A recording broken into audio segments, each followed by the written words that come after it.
الله وكفى وسلام على حبيبه المصطفى أما بعد فأعوذ بالله من الشيطان الرجيم بسم الله الرحمن الرحيم إن الله وملائكته يصلون على النبي يا أيها الذين آمنوا صلوا عليه وسلموا تسليما اللهم صل على سيدنا محمد معدن الجود والكرم وآله وأصحابه الكرام وابنه الكريم وبارك وسلم صلاة دائمة سرمدا أبدا بحمدہ تعالی و بکرم مصطفیٰ صلی اللہ تعالی علیہ وسلم۔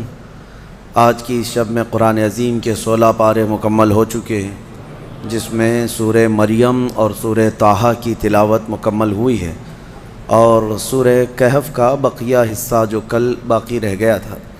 اللہ کریم بقیہ قرآن عظیم کو صحیح تجوید سے پڑھنے اور آپ سب کو صحیح سماعت کرنے کی توفیق عطا فرمائے۔ سورہ مریم یہ ایک ہی سورہ ایسی ہے جو کسی خاتون کے نام سے آئی ہے۔ پورے قرآن پاک میں حضرت مریم سلام اللہ علیہا رضی اللہ عنہا کا تذکرہ کثرت سے آیا ہے۔ دنیا کی سب سے پاکیزہ خواتین میں سے ان کا شمار ہے۔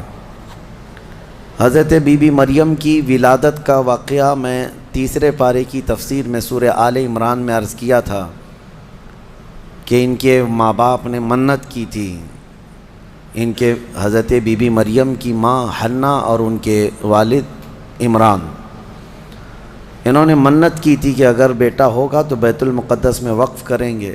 پھر وہ بیٹی پیدا ہوئی، پھر بھی انہوں نے بیت المقدس میں وقف کیا، اور جب حضرت بی بی مریم کچھ جوان ہوئیں تو ایسا ہوا کہ اللہ کریم کے حکم سے جبرائیل امین علیہ السلام آئے اور آ کر کے ان سے کہا کہ میں تمہیں ایک بیٹا دینے کے لیے آیا ہوں۔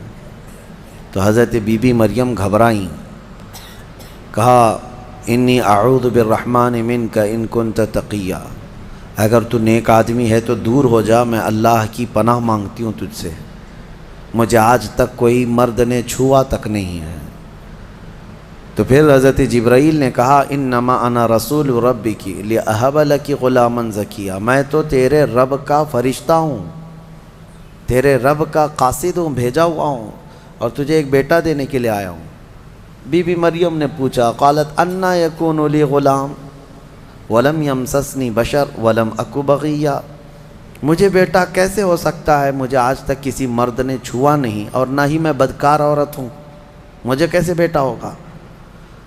قال کذالک، جبرائیل امین نے کہا ایسے ہی اللہ چاہتا ہے۔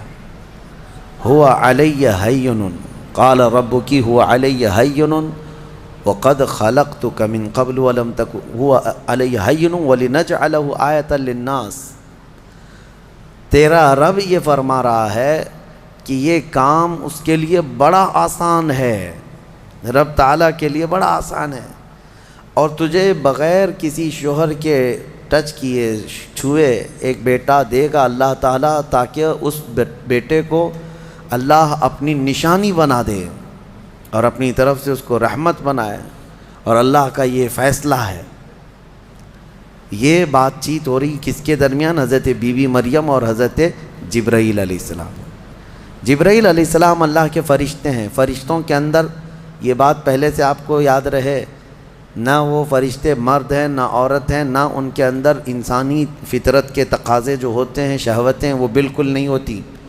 فرشتہ گناہ کرنا تو دور کی بات، گناہ کے متعلق سوچ بھی نہیں سکتا، اللہ نے وہ چیز ہی فرشتے کے اندر نہیں رکھی۔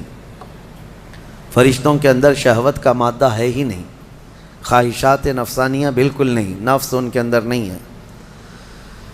جبرائیل امین علیہ السلام جب ان کا اور حضرت بی بی مریم کا جو ایک کنورسیشن ہے، اس کو قرآن پاک میں بیان فرمایا رب تعالیٰ نے۔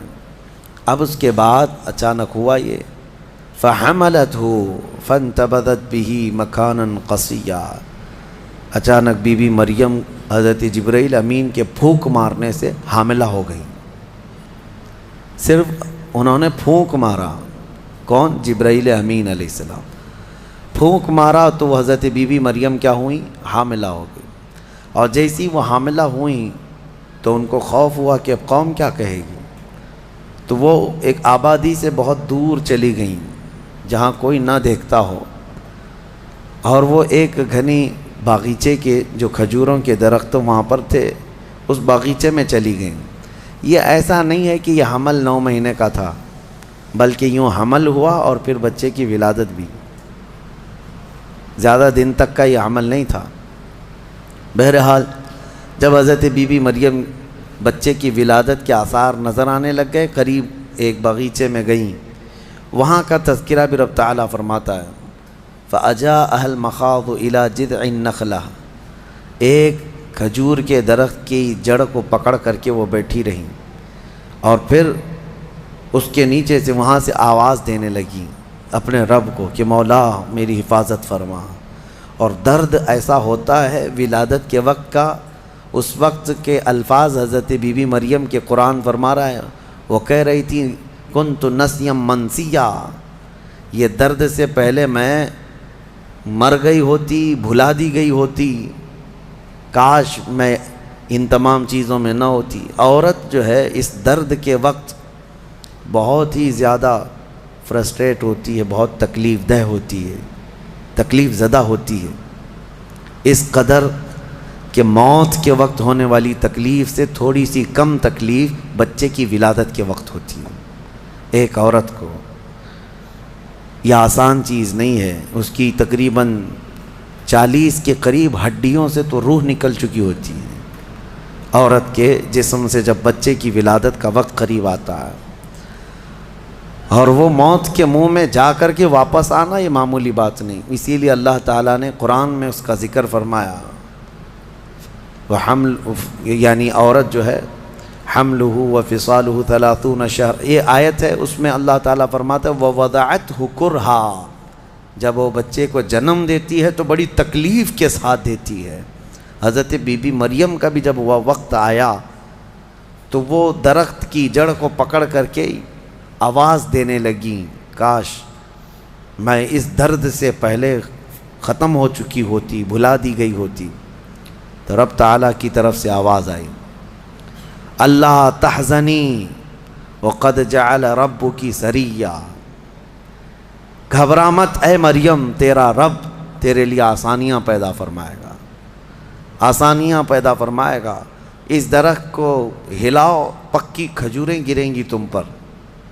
حضرت اللہ کی طرف سے حضرت بی بی مریم کو جو پیغامات آ رہے تھے یہ کیا تھے، یہاں پر بھی میں بتا دوں۔ اللہ تعالیٰ اپنے بندوں کو جو پیغامات دیتا ہے اس کے 3 طریقے، ایک وحی ہے جو نبیوں کو دی جاتی ہے، یعنی وہ وحی ہے، اس کو وحی کہتے ہیں، جو اللہ تعالیٰ کا پیغام نبی کو آئے۔ وحی کے بھی کئی طریقے ہیں، ڈائریکٹ اللہ تعالیٰ سے وہ کلام کر لیں یا کسی فرشتے کے ذریعے سے کر لیں، جیسے جبرائیل امین علیہ السلام جو لے کر کے آتے تھے اور نبیوں کو پہنچاتے تھے، یہ بھی کیا ہے، اس کو کیا کہتے ہیں، وحی، وحی ہے۔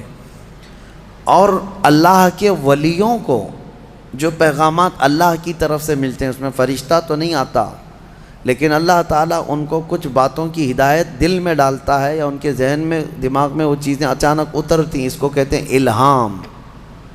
یہ وحی نہیں ہے، یہ کیا ہے، الہام۔ اور عام مومنین کے دلوں میں بھی اللہ ہدایت ڈالتا ہے، آپ کو خود بھی کچھ چیزیں سمجھ میں آ جاتی ہیں، یہ صحیح ہے، یہ غلط ہے، یہ اللہ کی طرف سے دی ہوئی ہدایت ہے، اس کو القاء کہتے ہیں۔ ہے اللہ کی دی ہوئی ہدایت، لیکن اگر وہ نبی کو ہو تو وحی ہے، ولی کو ہو تو الہام ہے، عام مومنین کو ہو تو القاء ہے۔ اور کچھ کافروں کو بھی ہوتی ہے، کافروں کو جو چیزیں معلوم ہوتی ہیں اس کو استدراج کہتے ہیں، یعنی وہ بھی کچھ چیزیں معلوم کر لیتا ہے۔ بہرحال یہ ایک الگ بحث ہے۔ حضرت بی بی مریم کو یہ الہام اللہ کی طرف سے تھا۔ اللہ تبارک و تعالیٰ نے ان کو فرمایا کہ درخت کی یہ جڑ کو ہلاؤ، پکی کھجوریں گریں گی۔ کھجوریں گریں تو اللہ کا حکم ہوا فکلی وشربی وقری عینا، کھاؤ پیو اور اپنی آنکھیں ٹھنڈی کرو۔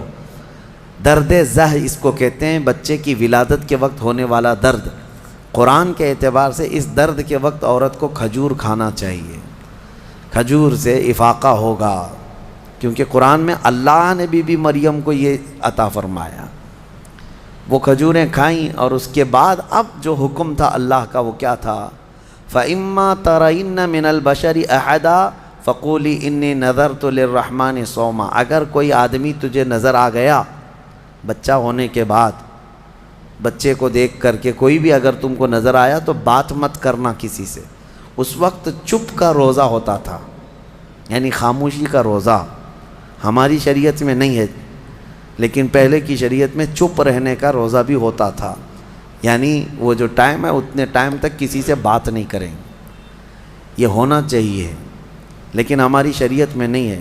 کاش یہ روزہ عورتوں پر ہو جاتا، بہت سارے لوگ محفوظ ہو جاتے ہیں۔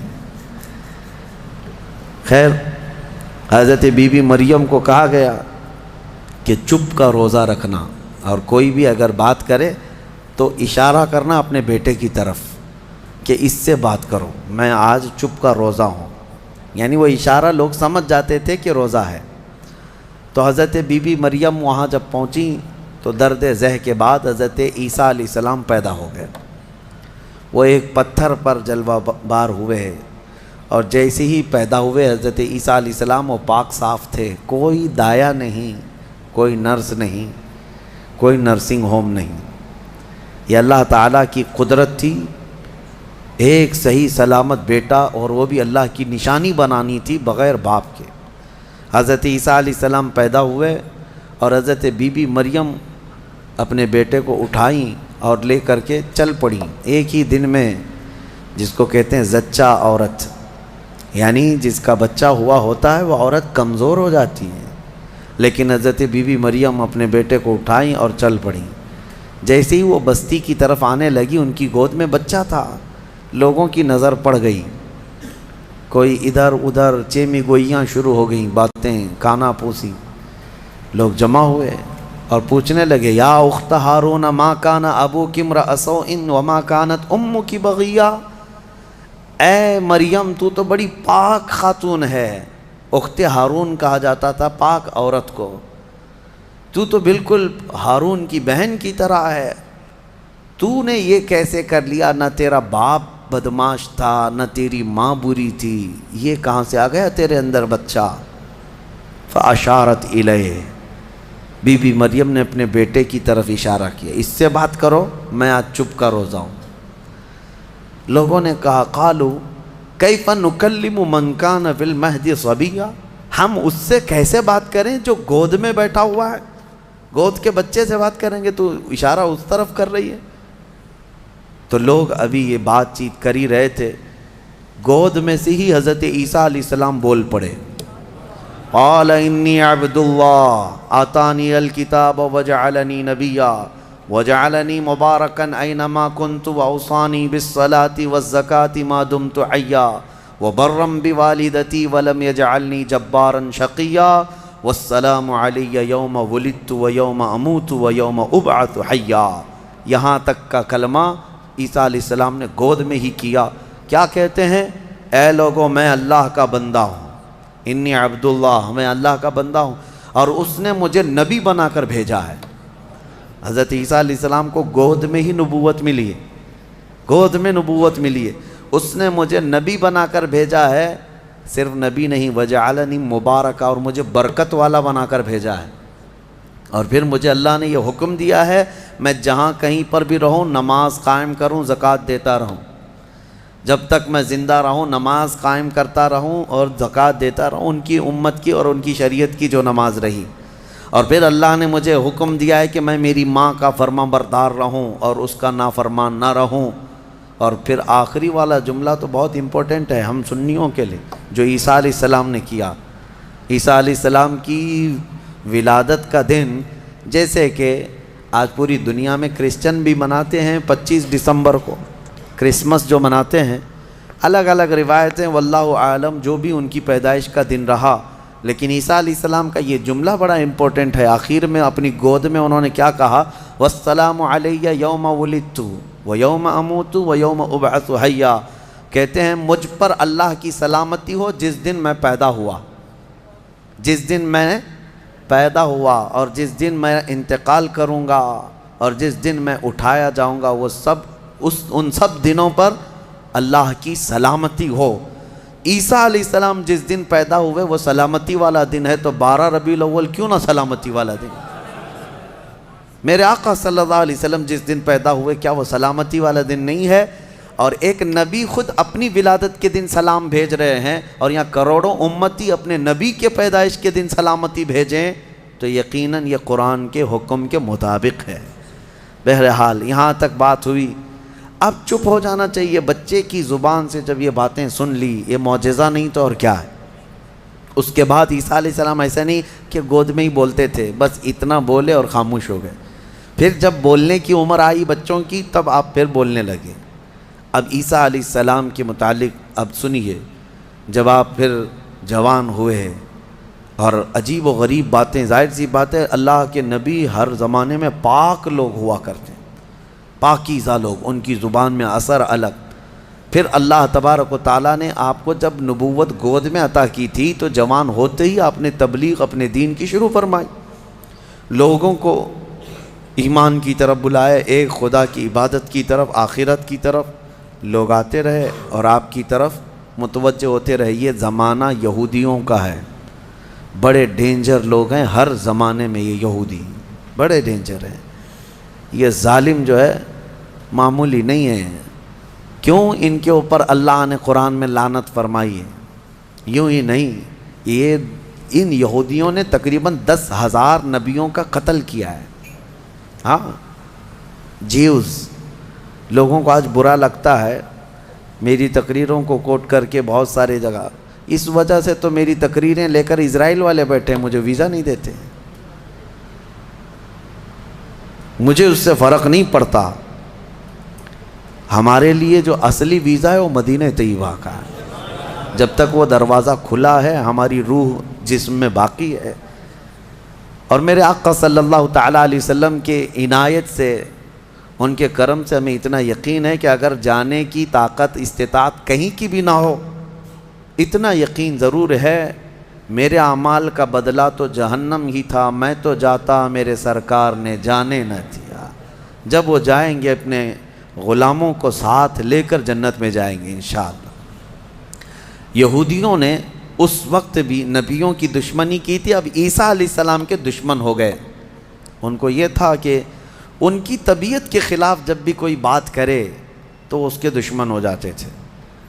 یہودیوں کو یہ چاہیے تھا کہ ان کی طبیعت میں جیسی ہے ویسی شریعت ہونی چاہیے، الگ سے اللہ کے احکامات کو نہیں ماننا ہے، کتاب کے جو احکامات ہے اسے نہیں ماننا ہے، نبیوں کے احترام نہیں ہے، ان کو خود کی بنائی ہوئی شریعت چاہیے۔